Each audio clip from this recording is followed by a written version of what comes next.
Räägi, räägi. Rääkimine on kuld.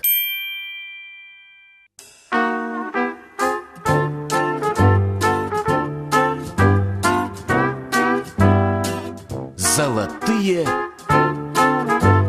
слова.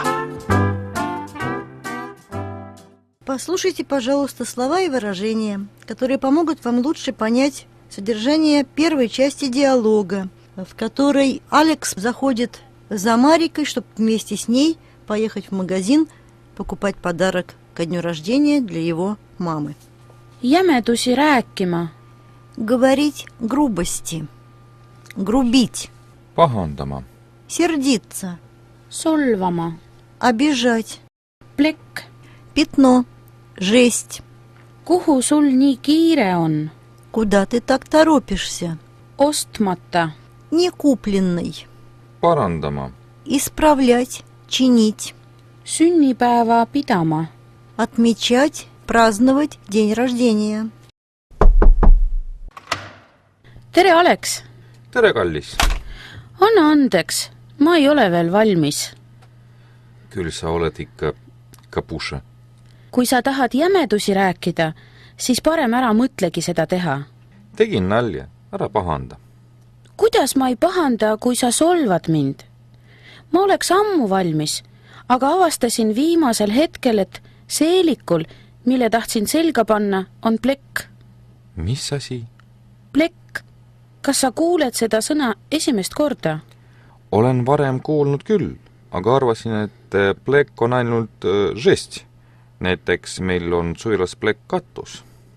Võib plekk katus olla, aga võib olla ka rasva või veini plekk näiteks. Kas sa hakkad nüüd seelikut pesema? Ei, panen midagi muud selga. Sa võid nii kaua telekat vaadata. Loodan, et sul ei võtta see kaua aega. Looda. Mis sa ütlesid? Ütlesin, et 5 minuti pärast olen valmis.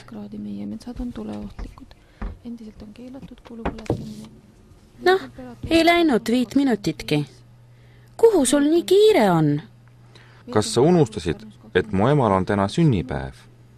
Ei unustanud. Ma ei teadnudki seda. Sa pole sellest kunagi rääkinud. Nüüd siis räägin. Ta tuleb varsti töölt koju, aga mul ei ole veel kingitust talle. Ei ole mida kingitust.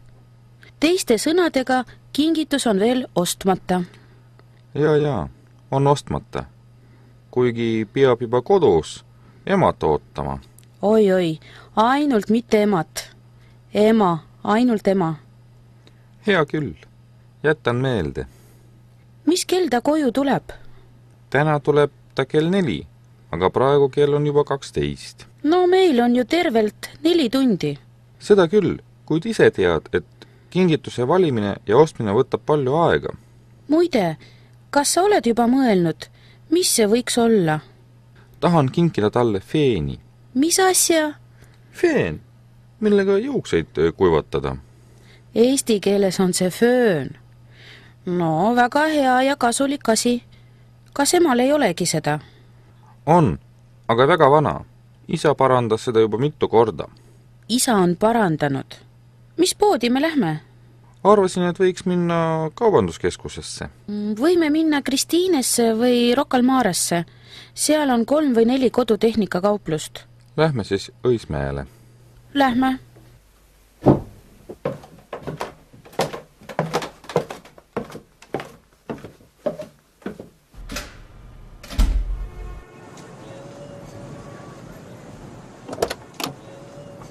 Kui vanaks su ema saab?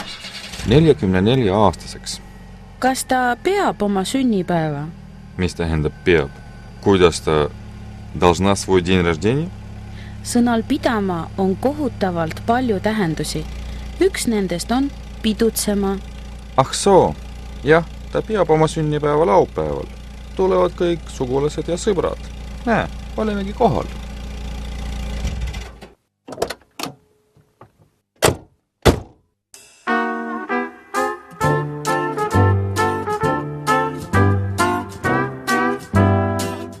Золотые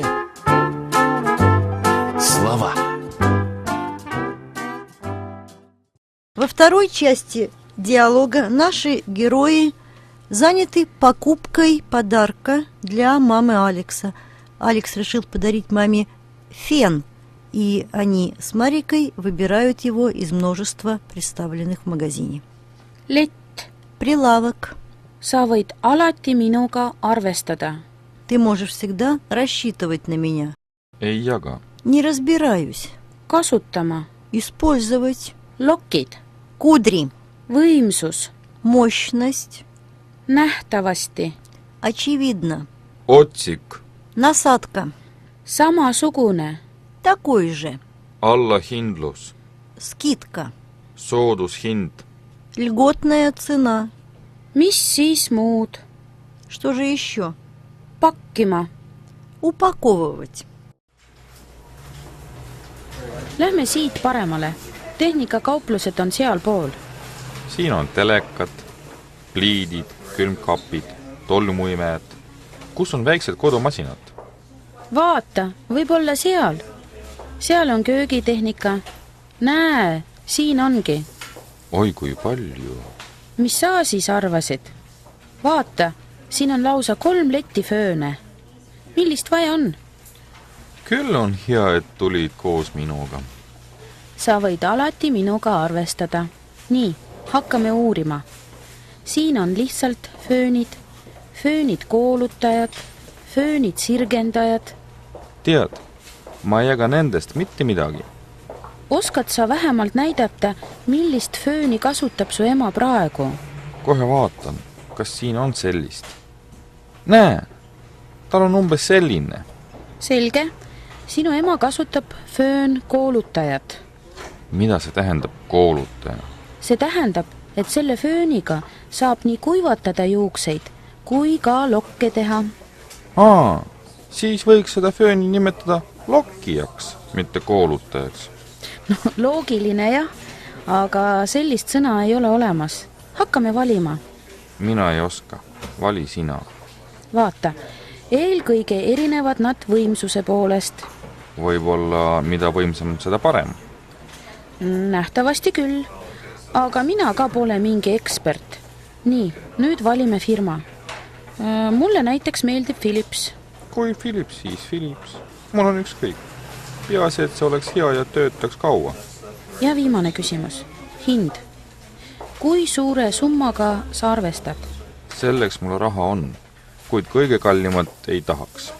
Ma arvan, et päris odavat ka ei tasu osta. täitsa nõus. vaata seda mudelit. mida sa sellest mõtled? Ma ei mõtle sellest, ma arvan. hea küll. mida sa arvad? võimsus on 1200, 3 kuumus ja 2 kiirusastet, mingi filter, 4 otsikut. Arvan, et see on päris hea. Hind on ka väga mõistlik. kas ostan? Kas me ei lähegi teistesse poodidesse vaatama? Äkki on seal midagi paremat? sul on õigus. Selles poes on väga väike valik ja hinnad on kõrgemad. Siit ei hakka küll midagi ostma. näe, seal on veel üks suur kauplus. Lähme vaatame seal. Vaatame sealt. No, valik on lai. Vaata, täpselt samasugune föön. Kui palju see maksab? Ahaa, 75 krooni odavam kui esimeses kaupluses. Võtame ära ja ongi asi tehtud. tead, miks on siin odavam? Ei tea, miks? selles kaupluses on praegu allahindlus ja see on soodushind. Siis meil vedas. Ostame ära, mis siis muud? Kas pakime ka? Pakkime ära, ostame lilled ja lähme minu juurde. Ema jõuab varsti koju.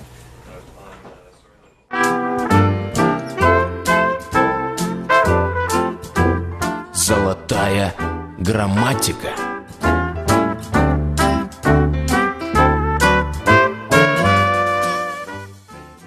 Хочу рассказать вам о том, как в эстонском языке сравнивают прилагательные.